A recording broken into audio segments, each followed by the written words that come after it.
My name is Susie Reyes. I'm one of numerous contract facilitators SkillPath has across the country. Kathleen and Monica said they are not seeing the workbook link, so I'm going to have Michelle send that again. And it looks like we are not seeing that. So Michelle, if you are able to send that again, you guys can let me know that you don't have to let me know anymore that you're not seeing it or the survey link. I don't know what to tell you, but I will say this because Timothy sees it. So we've made some progress. You're going to get a landing page. You'll have information probably sent to you in the next day or two that will have all this information. So if you need to take notes and then copy it over to the workbook, when you see that landing page, that will be available for you. And just to be safe, because it looks like a lot of you are seeing that now. Good. Thank you for letting me know. I'm going to send the survey link one more time just to be safe, and then we will get started. Once again, it didn't let me copy and paste the whole thing. I got it. I'm going to copy and paste that one more time. So if we could just grab that and hold on to it, that would be great. And then we are going to get started. We just have an hour, and it's going to make me close this. If you're seeing that, that is a copy of your survey link. Let me stop sharing and try one more time, and then we'll get this going. So welcome everybody to Incivility in the Workplace. If you've been to a SkillPath seminar before, this is not a seminar. This is a webinar, and it is different in that it's not going to be as participative. It is more informational. So we're going to ask you to do a favor for us, which is to put any questions you have about content into the Q&A, and those will be addressed at the end, including if I need to stay on for a few minutes afterwards to address those. If there's something a little bit more specific to, hey, are there other seminars that have some of these topics? We have some people from SkillPath with us today that may answer those Q&As for you in real time. Otherwise, if you can do that and put your questions in the Q&A, we will be getting to those a little bit later. And yes, those are certificate of completion. So that's an example that's going to be answered for you in real time by some of our wonderful SkillPath people. So on that note, again, I'm Susie, happy to have all of you with me here today. And first thing I'm going to do is do a quick poll with all of you just to get a percentage to see, and you can base this on your real experience in your workplace if you feel incivility in the workplace is getting worse. So just answer yes or no. I'm going to leave this poll open just for about 30 seconds, and then I'll share the results with everyone.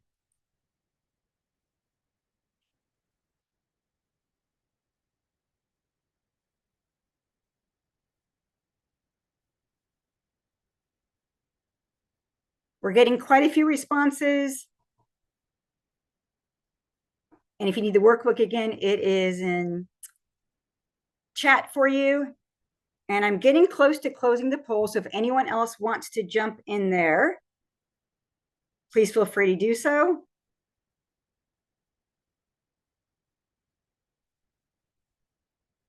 Okay, I'm going to close it. It doesn't look like we have any more respondents, and I'll share the results with you.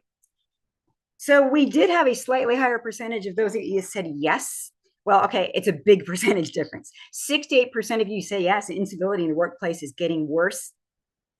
And 32% of you said no. So that's very positive. Doesn't mean that doesn't happen in the workbook. The workbook is not just one page, so we'll have them chat that into you again, just to be safe, and the survey link as well. But I will continue on. So thank you for doing that. So it looks like we are in a situation where we feel like incivility is getting worse, and that could be one of the reasons why you are attending this webinar today.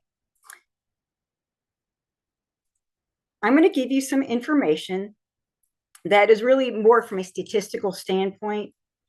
And I'm going to start with what I have on screen. And this is based on a 2024 SHRM survey. So it's very recent that reported that 66% of US workers reported experiencing or witnessing incivility in the workplace over the past month. That's huge. We probably all have examples of what incivility looks like for us. It could be things that are eye rolls, being interrupted when you're talking, getting ignored when you sent an email. I call people like that, chronic non-responders, if they continue with that, or even things that are more malicious like gossip or humiliation, that may fall into that category of the 66%.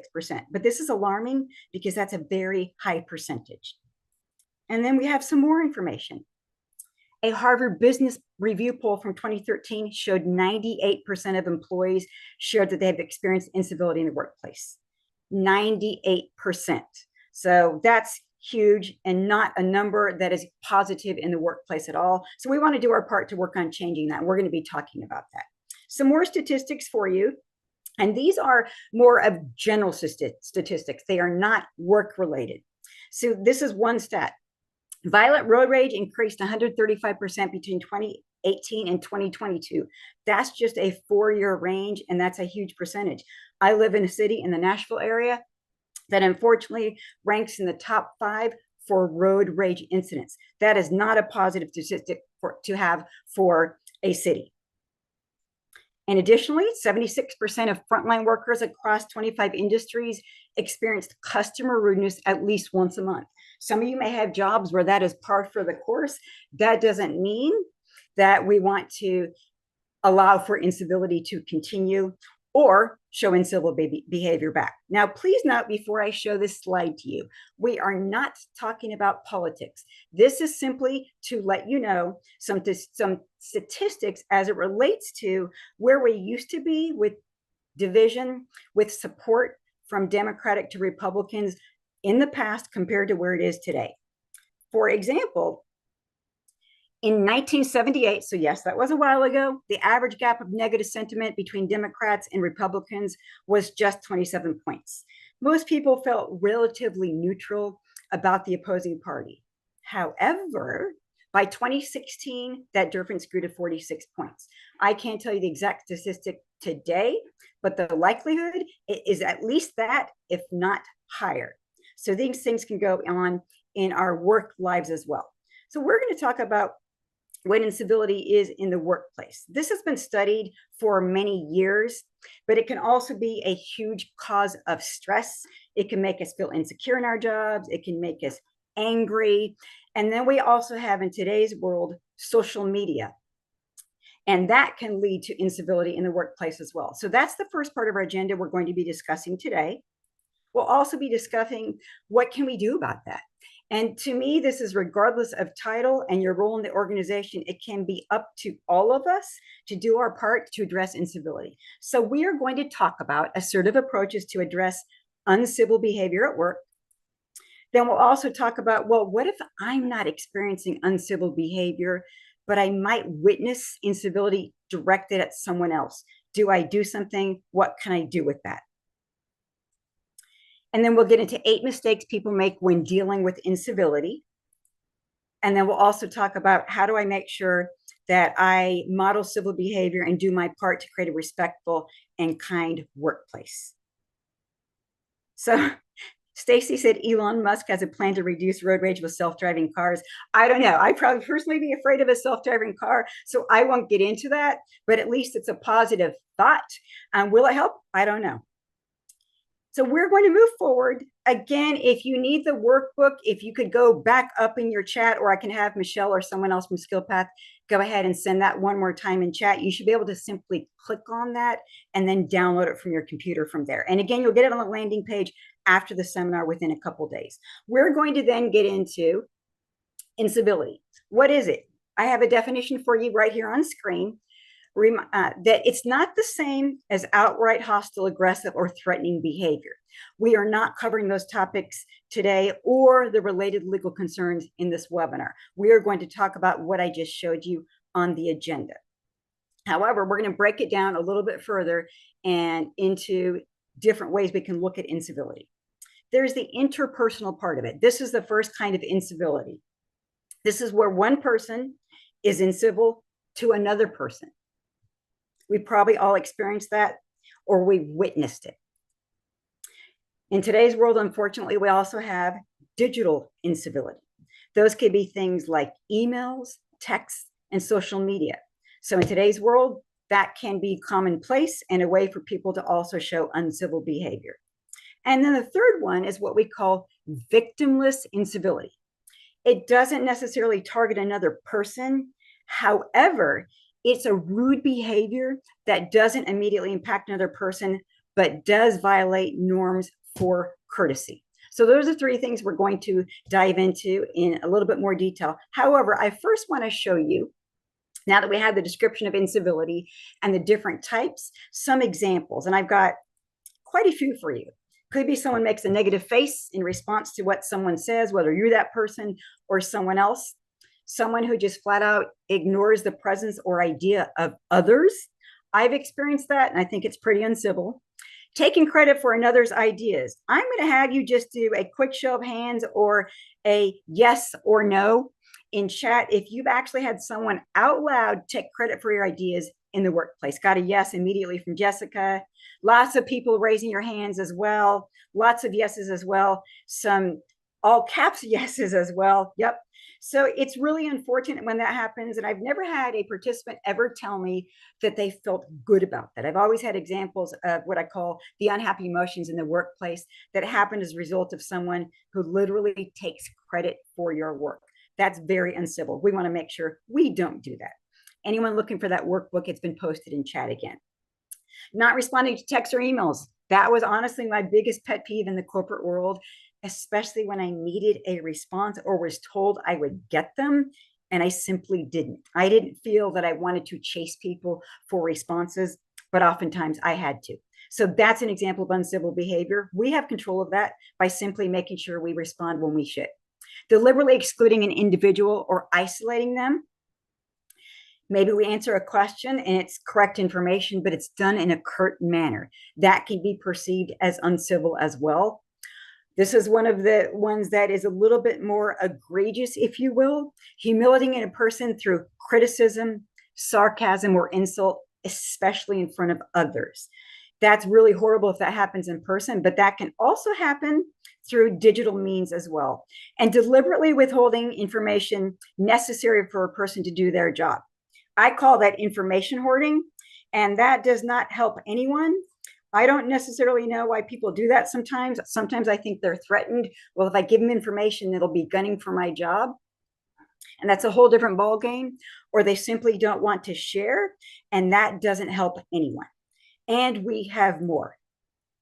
It could be giving someone menial tasks that aren't really part of their job responsibilities, or criticism that is unjustified and it targets the individual rather than work performance. We should never say anything or be on the receiving end of something that's personal in the workplace. It's really about work performance. Gossiping. Let me give you my definition of gossip. Talking about people behind their back without their knowledge and no action is taken.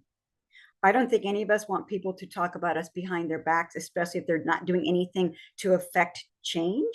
But that's an example of uncivil behavior. And I certainly know that that happens in the workplace. I've experienced it.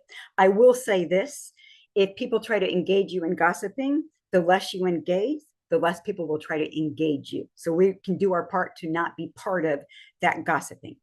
Also, setting impossible schedules or deadlines that we know people can't possibly meet.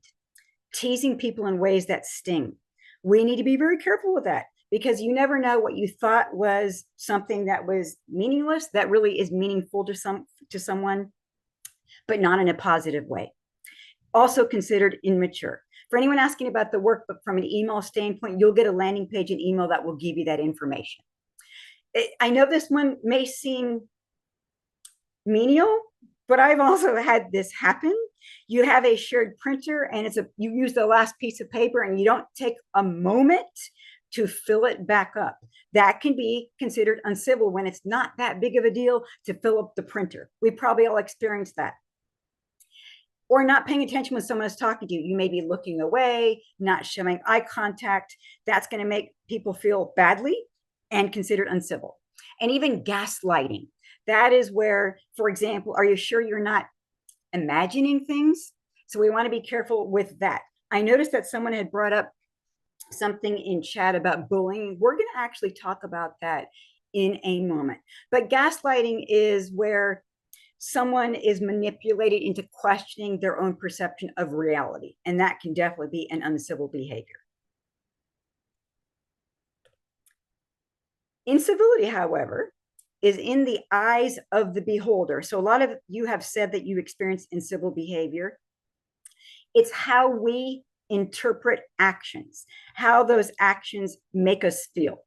Incivility can make us feel humiliated, isolated, unappreciated, or alienated. All of those can be things that happen to us, but also to others if we're on the end of we're the one who did that, even if it was unintentional.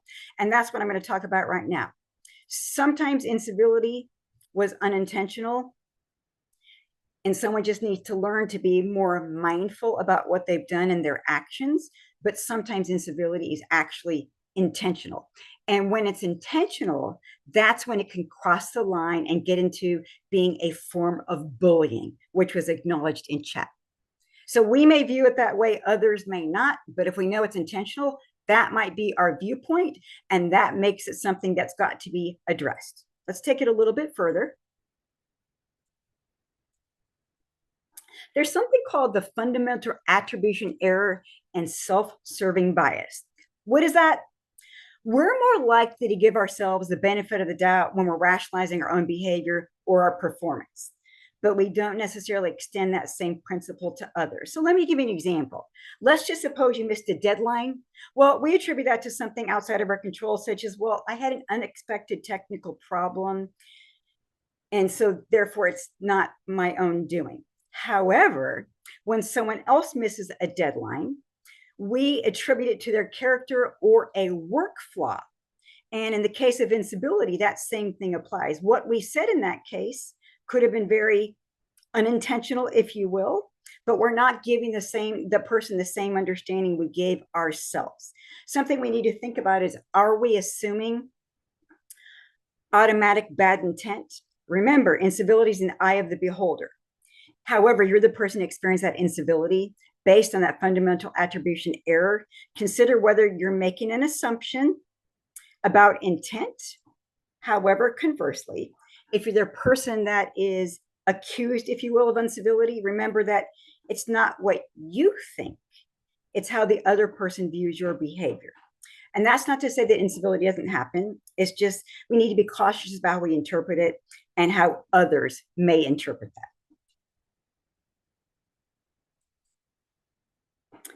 We are going to now discuss this is the next part of our agenda, assertive approaches to confront uncivil behavior at work. Now, confront may seem like somewhat of a strong word to you.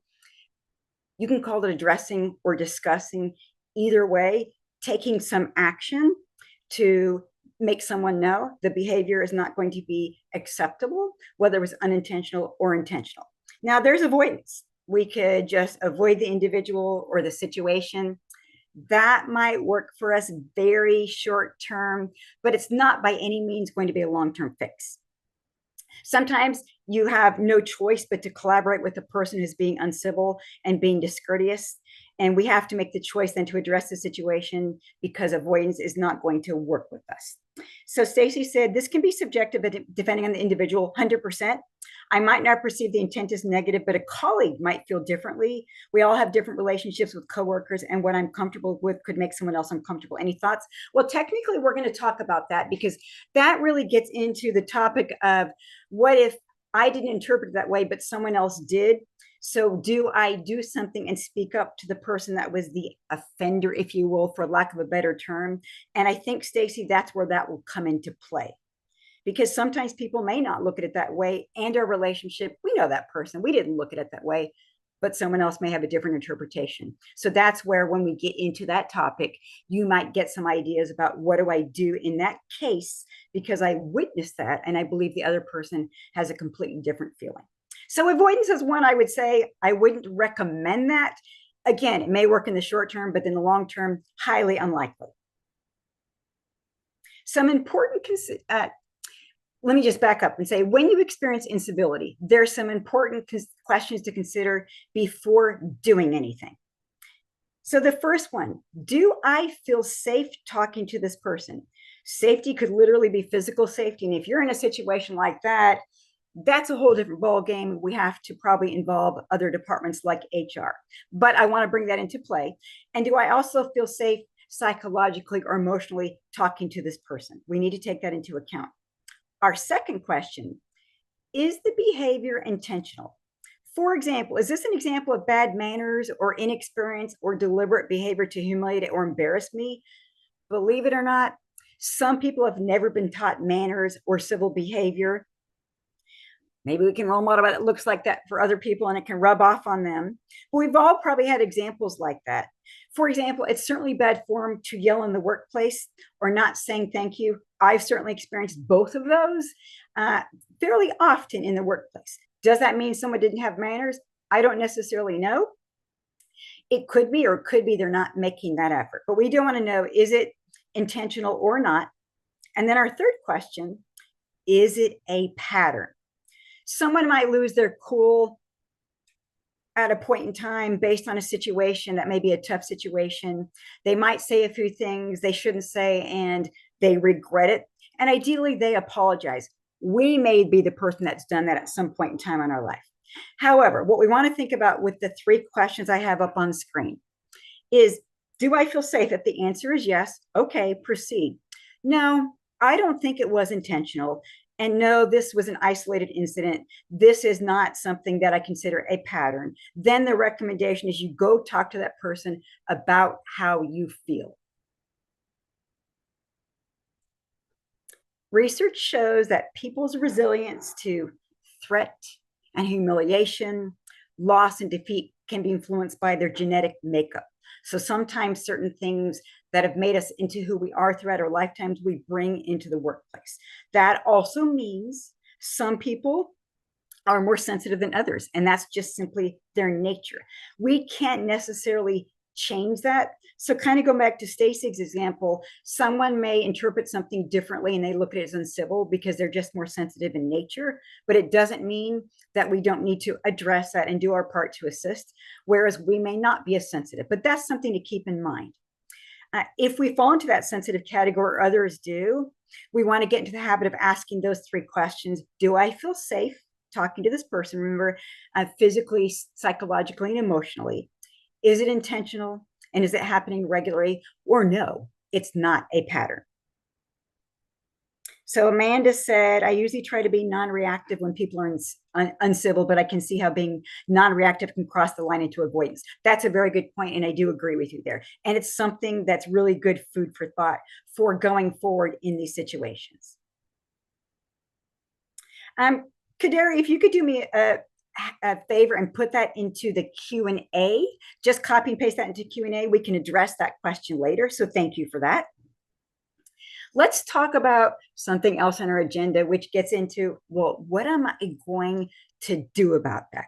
That's the conversation, if you will. These are the keys to assertively talking with the person. Assertion is not always an easy place to land, but it certainly helps us in the workplace. How many of you, and you can just chat in or put a thumbs up, feel that over time, you've grown into being more assertive in the workplace from whenever you started working professionally to now? I'm certainly going to raise my hand on that one. How many of you feel you've become more assertive? Gotten some yeses. You can raise your hands as well. Okay, good. That's good to see. So we can gain a lot of experience from that. Thank you, Kaderi, for putting that in to Q&A. Good. So that can help us in these situations and just help us in the workplace in general. Sometimes that we need to think through in our head, am I being assertive? Am I saying what I mean without being mean, which is kind of a Cliff Notes version of assertion? That's something to think about. So going back to our conversation, we have to prepare for it. I'm a big fan of going into any kind of a conversation, including one where there may be some perception of conflict, is always prepare. Think about how you want that conversation to go before you have it. What's my objective? Do I want to repair the relationship? Am I really trying to simply finish the current project and go from there? But also consider how that other person may react and or respond.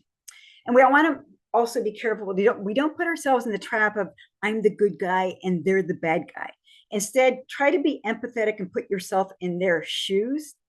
Think about the behavior that you saw or were a part of, and what may have led to that. So some of the things I just said there is also showing some empathy, which doesn't necessarily mean agreement, but it does mean trying to understand from someone else's perspective. That's what it means by putting yourself in someone else's shoes. Preparation for the conversation. Another thing too, and I'm a big fan of this, and I probably did this, I shouldn't say probably, I did this a lot in my corporate life, preparing for my conversation in my head before I actually had the conversation. Big fan of it because it puts you in a position of thinking of what you want to say and how you want to say it. So you're likely to get the intended outcome, if you will. From there, we want to speak with the person. We always need to do this privately. No one wants to have these kind of conversations in public or in front of an audience. I've seen these types of conversations that have been done in front of an audience, and it makes everyone feel terrible. That's not acceptable. So you need to find a private place to have the conversation. People are also much more likely to be receptive to you if we talk to them in private and we speak to them in a respectful, but also direct manner, which is part of being assertive. We always want to make sure we're calm and focused on the issue at hand, not the individual. That ties into a little bit of emotional intelligence. Make sure you're in a place where you're not just calm, but you're feeling non-emotional and objective versus subjective. If you're not quite at that point, this is not the time to have the conversation. We want to be very neutral so we can simply focus on the issues and do it respectfully.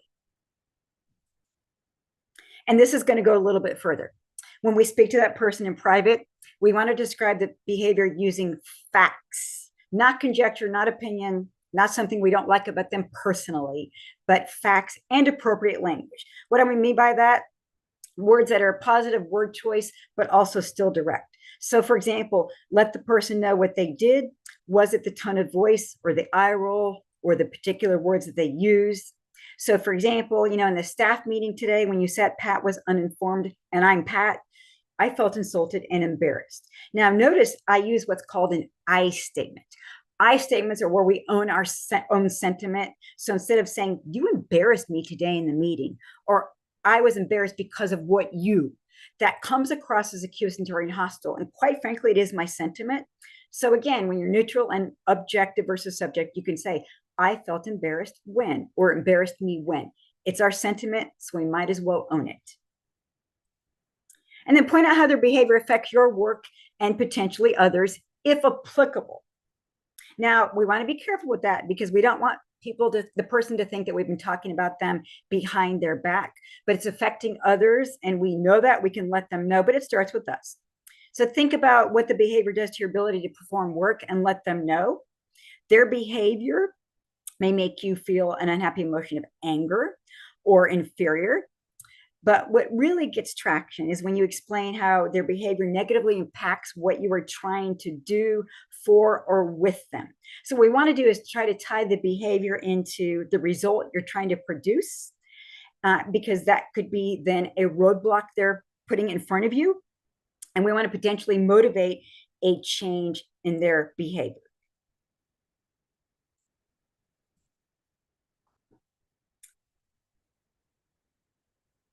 If you scroll up, you'll see the link for the workbook in chat for anyone who's missing it.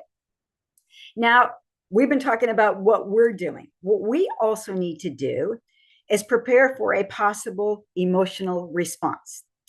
When the other person hears what you have to say, they may not be so happy. They may vent their own opinion, and let them do so. If that happens, we really want to make sure we are not just a listener who hears words, but we're a true active listener.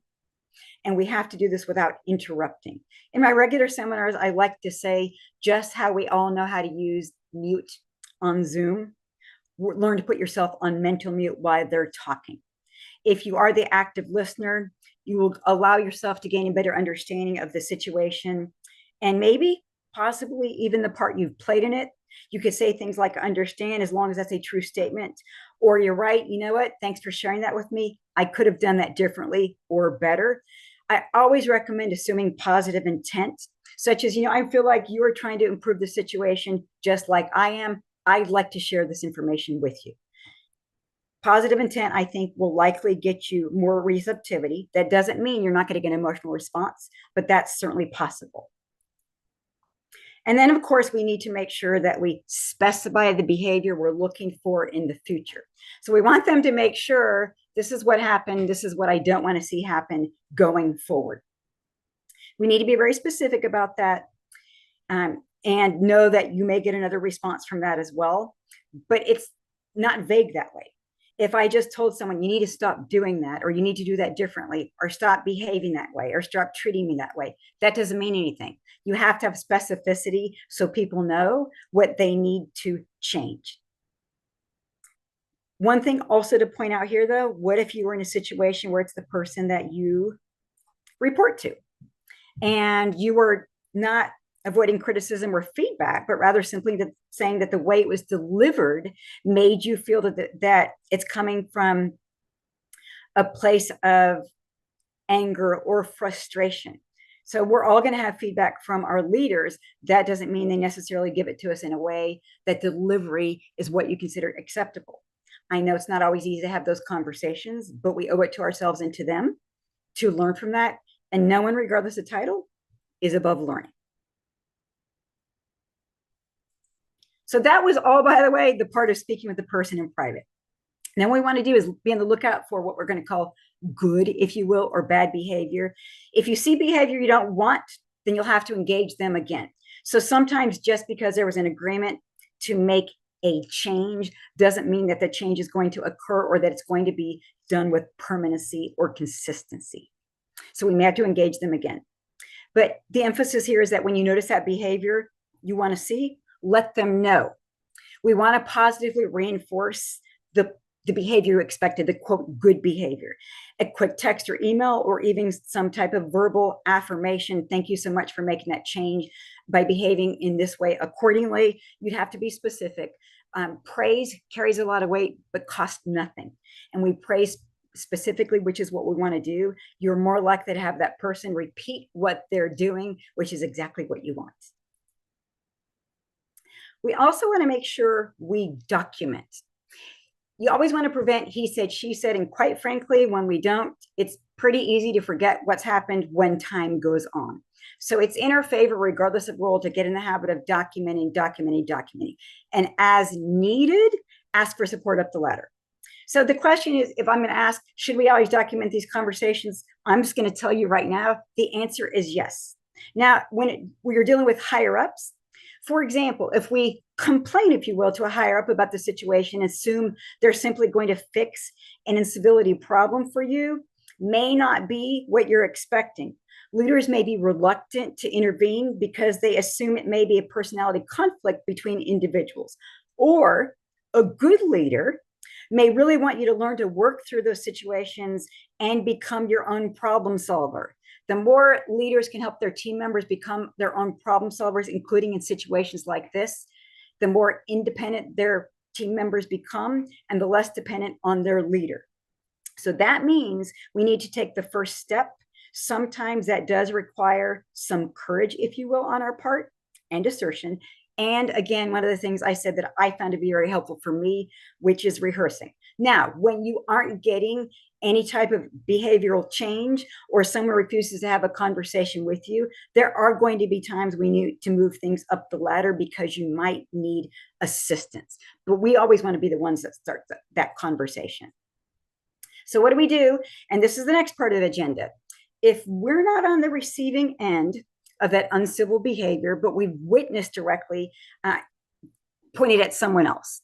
So how many of you feel, and I'm just going to do show of hands, or you can put it in chat, that if you witness incivility, but it wasn't directed towards you, that you should do something about it? You should speak up. Anyone think they should? I got an absolutely, got lots of yeses. Okay, good. I would agree with all of us. I said it at the very beginning, it's up to all of us to do our part to help create more civility and less incivility in the workplace, regardless of title and role. So we want to make sure that we do that. Disrespectful verbal or nonverbal behavior can occur in the presence of others. And you probably will see some type of body language or wording that shows someone took that in a way that hurt them in some way, and we need to figure out what do we need to do to help. So First thing we want to do is note that the behavior happened, that we were witness to that. So we need to speak up, if you will. Sometimes to try to stop the flow of that conversation, especially if you think someone's continuing that incivility, we might need to interrupt in a way, just find a way to disrupt or distract what's happening, maybe ask an unrelated question, or sometimes simply say, I don't think that this conversation sounds very productive. I'm going to recommend we have some separate conversations, and just to put a break in it. We can also think about the person that you know was on the receiving end of that incivility and reach out, check in with that impacted individual, lets them know that, yes, you saw or heard what happened. And remember, maybe you didn't interrupt and you didn't need to, but you're letting them know, I witnessed what happened. And then, of course, we want to make sure, even though we were third party, if you will, we still need to document. Write down what you witnessed or keep track of uncivil written behavior in emails or texts or things like that. Now, we don't necessarily need to report that at this time because we want the other parties to try to work through this on their own. But if you are asked for some documentation or your version of what was witnessed, then certainly we can provide that documentation.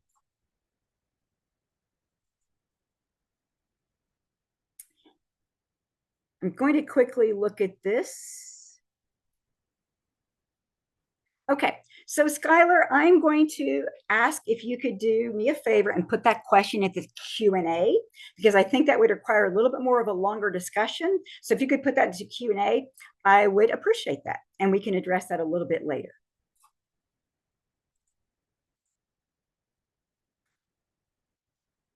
So, I moved ahead in a mistake. We're going to talk about the 8 mistakes people make when dealing with incivility. So our first one, not recognizing, yes, I'm about to say it, when we are the problem. So for example, if you say, well, my boss is just mean to me, consider what the real problem may be. Is it really mean if your boss tells you you have to be on time for work in the morning, or that you're missing deadlines and you need to get your work done on time? That's not being mean. That's being direct. I'm not saying they didn't use negative tone, but in my example, let's just say they didn't. That's not being mean. Or a coworker, maybe they got frustrated with you, but that's because you missed 3 deadlines that then subsequently affected their work. That's not a legitimate complaint of ours, because it's on us to have made those changes. So the frustration was created by our own behavior. So sometimes we have to recognize it's actually us. And then, of course, we have the power and capability to do something about that. Our second mistake, confiding in unvetted others. We want to be careful with that. If you're dealing with bad behavior, you likely need an outlet. I understand that, but be cautious about whom you choose. You may go to someone that you trust, but they may have sides already based on what they know about the situation, and it's only going to make the situation worse, or they side with you, and we're not looking for that.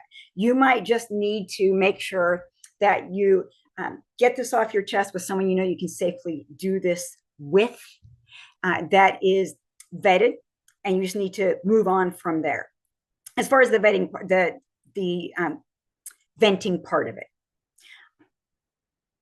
I'm going to ask again the last person in chat if you could also put that into Q&A.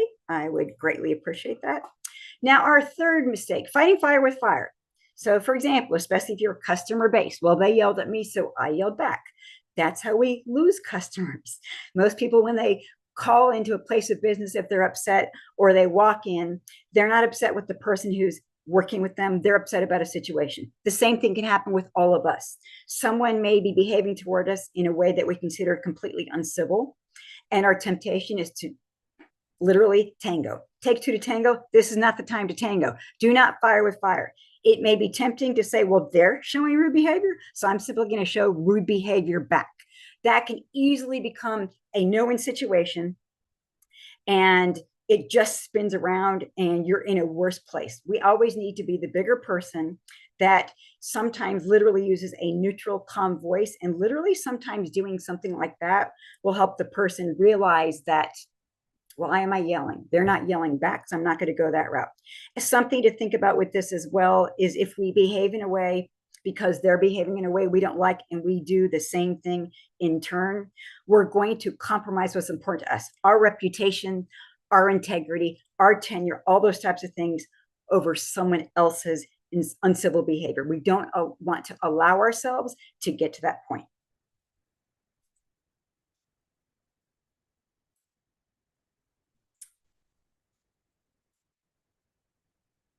Then we have sharing your documentation early. We don't want to necessarily tip our hand if we're not ready to elevate the situation to management or HR if it's not at that point. Telling your story solely from an emotional injury angle. It very well could be that the behavior, that uncivil behavior, is taking an emotional toll on you, but it's going to be more convincing for you with whomever you're working with or trying to explain that to, that if you explain the consequence of the bad behavior in terms of impacting real organizational results or clearly violating organizational policies and standards, they're more likely to be able to work with you. Next mistake, asking others to intervene on your behalf. Now, that doesn't mean you don't report up the ladder as needed. However, we can't expect others to fix what we know we need to address. So if you have an incivility problem with another individual, it is our responsibility to take the first step to engaging them. Again, I do understand and realize and recognize that sometimes you made that effort and someone didn't work with you, and you may have to escalate because you know this is going to turn into some kind of a long-term conflict, and we want to avoid that, but it does start with us. Avoidance, we've already talked about that. That's not going to help you whatsoever. A standoff and not speaking with that person, those are things that are not going to help us, especially if we know we have to work with that person. All we're going to do is make the conflict or the situation even worse, or turn what could have been handled as some incivility that needs to be addressed into more of a conflict. And that, last but certainly not least, not noticing change behavior. So let's suppose you've made these efforts and you see some change behavior. We need to acknowledge that. Again, if we avoid someone, going back to the 7th mistake, you're not going to see change. We make these efforts. If you see a change, even if it's small, acknowledge it discreetly and sincerely to let them know you very much appreciate that. And then we have another part of our agenda. Our part to make sure, regardless of our role and title, that we model civil behavior and create a more respectful and kind workplace. So I am going to start over in the upper right-hand corner with assuming the best. So that goes back to assume the best intent. That also means making sure that we listen attentively with the purpose of understanding, not just hearing words. We also want to make sure we always maintain open communication. One of the things I've learned that can be very helpful is always think before you speak. If you need a moment of silence to phrase what you want to say, take it. Don't worry about what other people think. Then we have demonstrate high integrity. That can include making sure you admit when you are wrong. If you made a mistake, be the first person to admit it, because guess what? We're human. We're all going to make mistakes. So model that. We also want to make sure we navigate our differences diligently. If we're disagreeing, respond to the idea rather than the person, but make sure you humbly ask questions. Make sure we're treating people in the way they want to be treated and be respectful of that person and their differences, and acknowledge each person. We also want to, and I talked about this earlier, praise and give recognition publicly and privately. One thing I would give you as a caution here, some people love public praise and can't get enough of it, and others would rather have praise be done privately. Some people don't like public praise. So if you know that about that person, make sure you provide that praise, specific praise, but we do it privately in a case like that. And one other thing I'll add to this last one, share credit, and remember, everyone comes to the table with unique skills.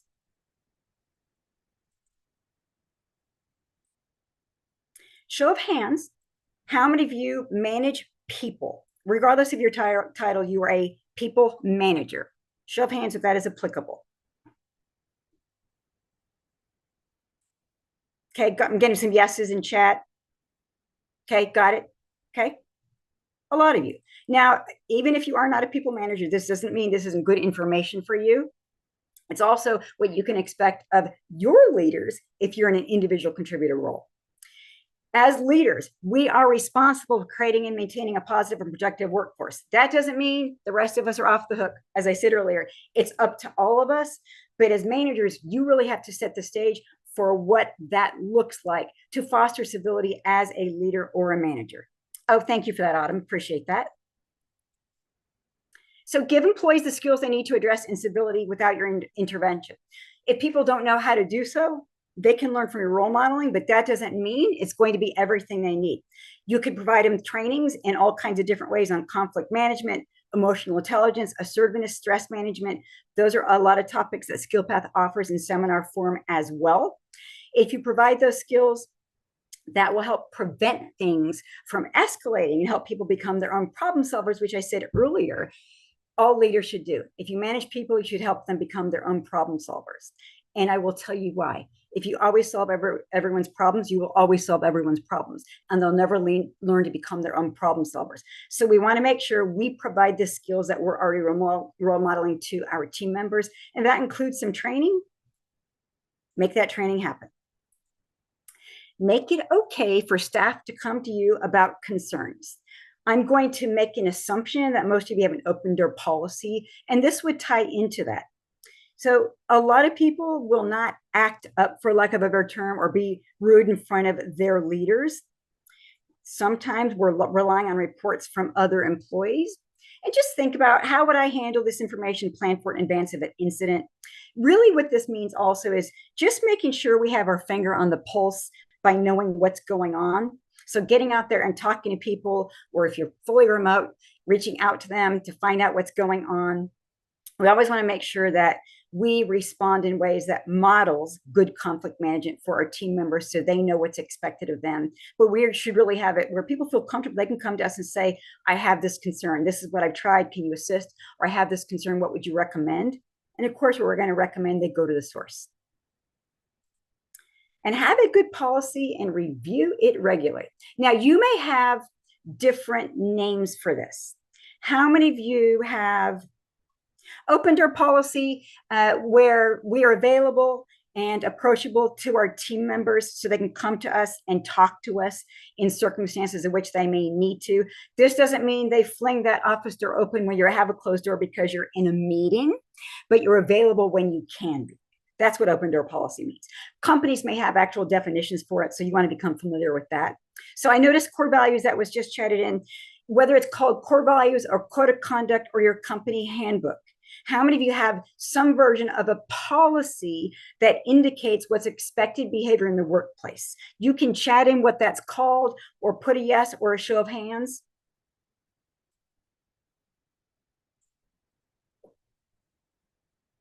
Okay, good. I'm seeing core values, code of conduct. Okay, good.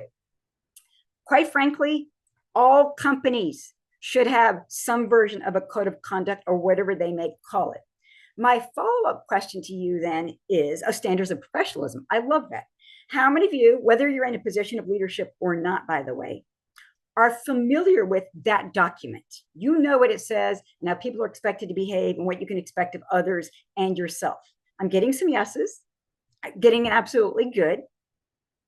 Oh, this is good to see. Cassandra said we live by it. That's excellent. That's excellent that a company would expect that, and then we expect it of each others. One of you wrote it. I love it. So you should definitely be familiar with that. If you are not, I would encourage you to find out where it is, where it's posted, or if it's a hard copy document. Even though company has it, folks don't abide by it. That's why we have these discussions as to what to do. Ashley says we have the values hanging everywhere throughout the facility. Those types of things, we need to become familiar with it. So sometimes it's the core values of the company, but you also have additional documentation that says this is what we expect from a behavioral standpoint. But absolutely not everyone abides by that, which is why we have webinars like this, because we have to discuss what are we going to do about that for ourselves, and it's recognizing we might be the problem, or also for others, to make this most civil place to work. If you don't think you have a code of conduct, or whatever your company may call it, I would inquire about that, because my thought is the likelihood is that it exists, but it might be something when you started with the company, they gave it to you 10 years ago. We need to make sure we're familiar with it and we know where it is, and all of our team members are familiar with it. Next question is that code of conduct, or whatever you may call that, provided in orientation when new hires come in. Yes. Okay, good. Getting lots of hand raises as well. Got a double hand raise. That should always, always be part of orientation. And if someone says, well, I was never told that, we'll remind them that they will. That my question was, is the code of conduct, and that's just my term for it, you guys may have your own terms for it, is that provided to new hires in onboarding and orientation when they come in? So every single person, whether they've been there for 20 years, 10 years, or they're brand new, has the same information. Samantha says we have a quiz on it. I really like that idea. I think that's a really good idea, quite frankly. We have to re-rate it and sign off every year. Love it. I think that's an idea that a lot of companies might want to consider adopting, because people forget. And it's not just, okay, I realize it was unintentional, I didn't mean to talk to them that way. It's not just that, and it needs to be changed. It's also, this is the expectation from the company. But that's why it has to be part of that online training done yearly. Okay, good. I really am a fan that some of you, it's not just a one-time thing, but it's constant reminders of what's expected. This is where, when people aren't meeting those expectations, you start to see some of that uncivil behavior, and we get into, what do we need to do about it? Is it towards me? Did I witness it? Is it being brought to me as a leader, etc.?